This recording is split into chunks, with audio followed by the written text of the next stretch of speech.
out there? YouTube is SEL030 JBS. If you hear anything rocking or shaking in the background, that is my son. But as the theme would admit, first came Unbreakable, second came Split, and last but not least, first name Mr., last name Glass. I was able to check out Glass with M. Night Shyamalan marathon that was going on in all the different Alamo theaters. And there was a live Q&A broadcast that was happening from Brooklyn, New York, and I had the luxury of being able to check out all the different films. And I think it was probably a mistake to watch 3 movies in a row, because by the end of it I was exhausted. I came home, I was like, I had a quick reaction I gave you guys. You guys can check that out at the end of this video. That was my instant thoughts, but I just had everything flushed out of me. But I'm going to try to dissect this film, because there's been so many different reviews and different perspectives where people are thinking about this film Glass. I think it's right now sitting at a 37% on Rotten Tomatoes, which I would say to you guys, anything coming from Rotten Tomatoes, whether good or bad,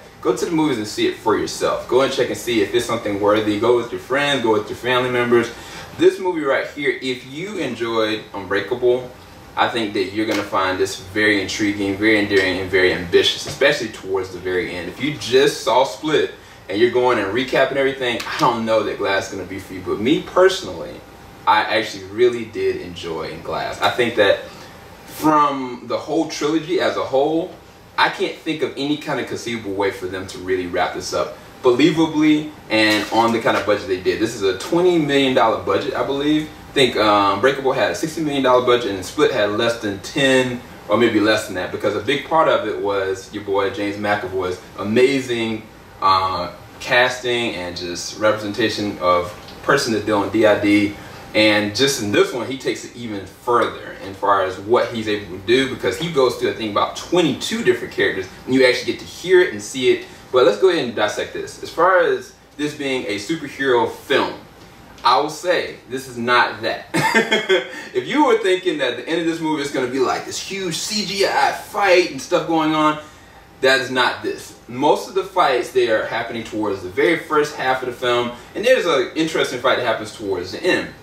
But for the most part, it's all based on practical effects, what you can really actually do with the sleight hand of magic when it comes to movie magic. And I think that from what they actually did do, I was satisfied. Like, the superhero fan in me that enjoyed, like, when I saw David Dunn really going and doing the bench press scene, I was like, wow, I'm getting to see David Dunn and the Beast going up head to head, you know what I'm saying? And so from that standpoint, I get these superhero moments. But just like Unbreakable, Unbreakable is a slow burn process. It's about the dissection of a person that had kind of decided to go one way with his life, and then his life had a totally different perspective for him. And this one is a metamorphosis. Honestly, as a trilogy as a whole, it's really about Isaiah. Isaiah himself, from the point we looked at Unbreakable when he was a baby and was broken, to the point where they end him, and as far as what his character goes and what happened with his character, what his character's purpose is.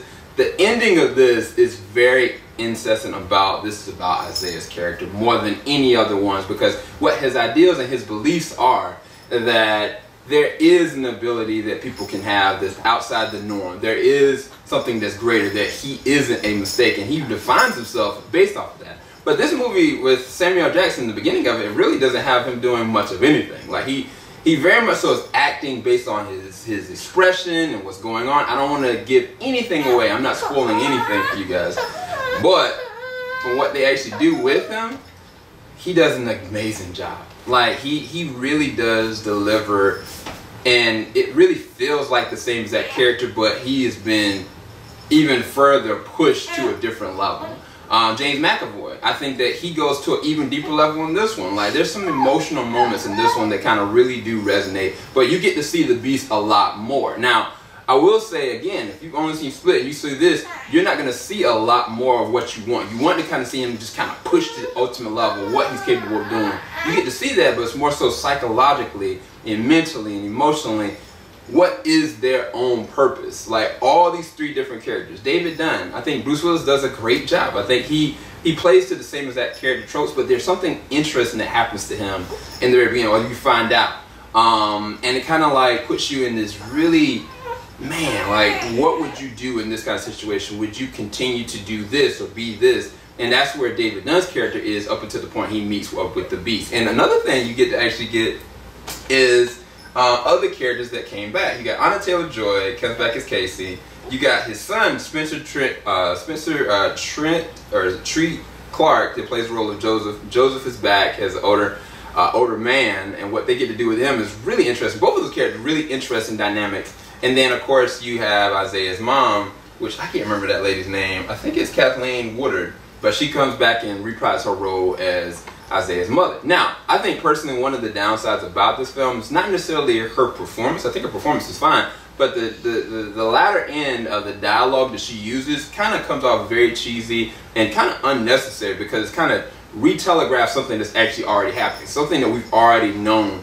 And I think it would have been better delivery if it would just naturally progress versus her using her dialogue to kind of explain things towards the latter end. I think that was kind of a negative. But having her presence there definitely did mean something, and especially with the delivery of Isaiah towards the middle and towards the end, and what his whole purpose was and what he was trying to do and what he is going to continue to try to do. But then you get some interesting things that this movie gives you that I didn't expect.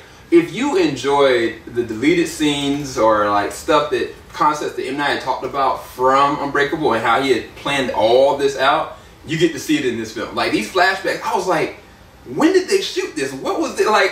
It wasn't until there was one scene that happened, I was like, I remember that deleted scene. I remember that. But there was some other scenes that I was like, the transitions were just too perfect. Like it was like, this happened in 2000. Like how did they, you know, flash forward so seamlessly? Like it looked like it all was meant to be together. And I think that that was one of the things that I think that I appreciate this film so much more, because it really does round everything up perfectly in a neat bow. And I think that more than anything, this doesn't end in your normal superhero kind of way, like more so on the realistic side. When you got superhero beings or super beings that, you know, have their own ideals, their own beliefs, and they're fighting against that because they all have like these powers that were brought up from not just stress, but distress, abuse, or just being broken in themselves. But yet they, as characters, couldn't be broken. Like they continued on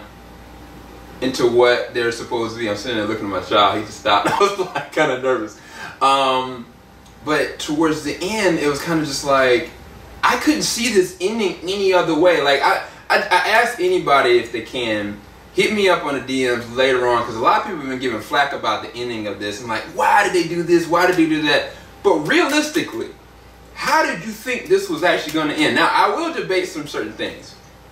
Sarah Paulson, I think that's her name. Is that her name? Yeah, Sarah Paulson is an amazing actress. She plays the doctor that tries to convince all three of the characters that not just they're crazy, but that they can be treated for their illness that they have. That what they're saying and what they're doing, it just kind of is in the realm of possibility. And I was kind of just like, this is where I was really worried where the movie was kind of going to go. And thankfully it didn't go that route. But at the same exact time, like her presence and her kind of just being embedded, just kind of just came out of nowhere. Now I think if they would have laid some foundational stuff in Split or even Unbreakable as to why she's here or what's going on, I think it would have made more sense. Or even like the doctor that was working with Kevin in the second movie, Split.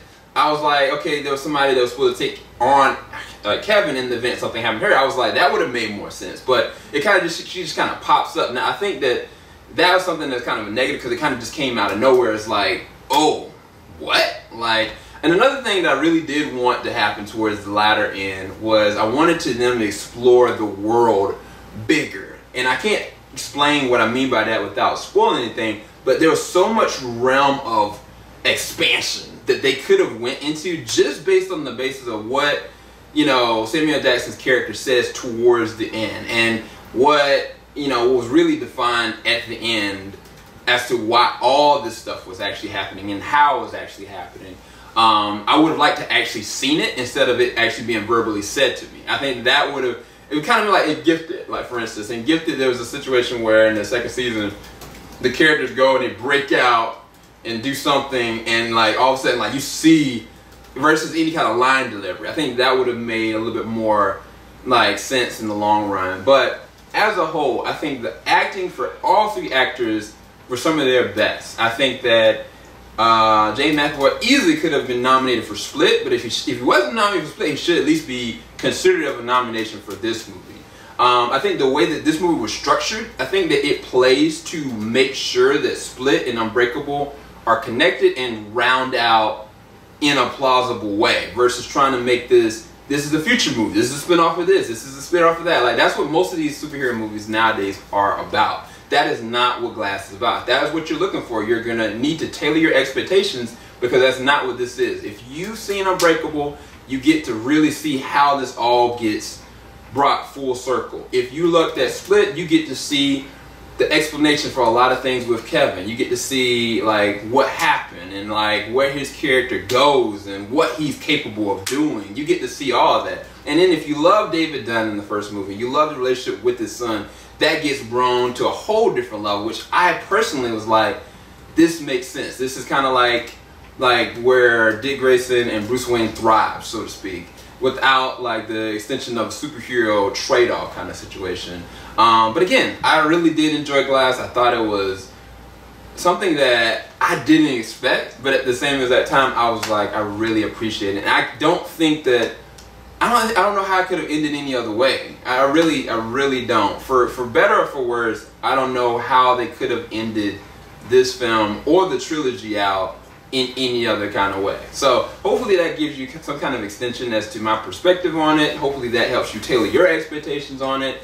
And hopefully I touched on different things I thought that didn't work. Anything else was it that didn't work? I think that there was some things that they could have removed in terms of dialogue. Because some dialogue kind of just like went on and on. But that was one of the benefits of Unbreakable. But it was like some of the dialogue that happened was inside this camp that I was like, this character doesn't even matter, or this comment really doesn't matter, or what was the point of this? There was one moment that happened and I was so afraid. I was so afraid because when it happens and I'm sitting there watching this character getting like strapped down, and I was like, are they all about to really do this? Is this really what's about to happen? Like, and what is the twist? There isn't really a twist in this movie. For the first time, I personally say, there isn't a real twist. This is a conclusion. This is a punch to the gut. That's what this movie ends on. But the soundtrack is dope. It's its own soundtrack. It really is. It's its own soundtrack. Unbreakable is still the best soundtrack, best theme. But this is probably one of the second better soundtracks out of all of them. Cinematography is on point. The color palettes and the delivery of how they use the expression of color and extension of each of the characters. And M. Night really did put on Twitter like why he put for the Overwatch or the Overwatcher for David Dunn as green, why he did Mr. Glass for purple, and then why he did, of course, Kevin for, what was Kevin's color? I think that was color yellow. I don't remember. But either way, he really did give extensions to that and to why. But James McAvoy is just such a talented artist. Like, he really does sometimes outshine the other two characters in some sense, but then he gets re-grounded back when Anya Taylor-Joy interacts with him, or same thing with David Dunn when he interacts with his son. I think that there is a really special moment that happens towards the end with Isaiah or Samuel Jackson and his mother. But I think that the other two interactions worked a lot better from a chemistry standpoint versus how it was just kind of like natural for the very first movie in Unbreakable. I will say Unbreakable is still the best out of all three. But by extension of how this rounded out, I think that I enjoy Glass, I guess, for second, and then Split for third. But honestly, it could be a tie. It could actually be a tie because Split itself is a totally different movie than this. Like, if you're looking for what Split is and you never saw Unbreakable, you might feel disappointed in this because Split itself services as a horror trope that ends up being the birth of a villain. Unbreakable was a suspense thriller that kind of had science fiction elements and like perspective and beliefs that turned into the birth of a hero. This is the culmination of the two, and at the same time is a slow burn process that shows you and delivers on all those things and the explanation as to why all these things are happening. Because there are definitely some secrets about David, about Kevin, and of course about Isaiah that you have been wanting to know, and they let you know in this. that's what those moments where the movie really does shine, and telling and expressing where these characters came from, what their purpose is, and I think that that gets delivered throughout most of the film in this one. But hopefully you guys enjoy my review. I will give you a number rating. I say this is an 8 out of 10. If I had to give it any other thought, what else? I think I've pretty much impacted everything. I'm going to be giving you guys a not a reaction, but a review for Split. Even though I've already done it, it's going to be a retrospective review for Split. Hopefully you guys do enjoy that and go check that out. But I'll talk to you guys later. Keep it locked. JVS, we ain't gonna stop. I feel like, is there something I'm missing? Is there anything I'm missing? Oh, M. Night. Thank you. God bless you.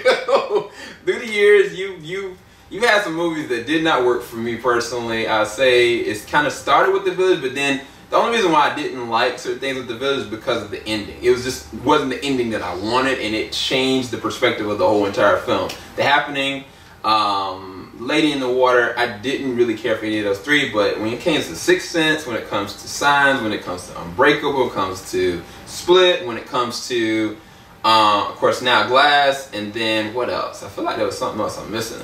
Signs, yeah. All of those films, I personally... When you put Bruce Willis in a flick, you be doing it. Yes.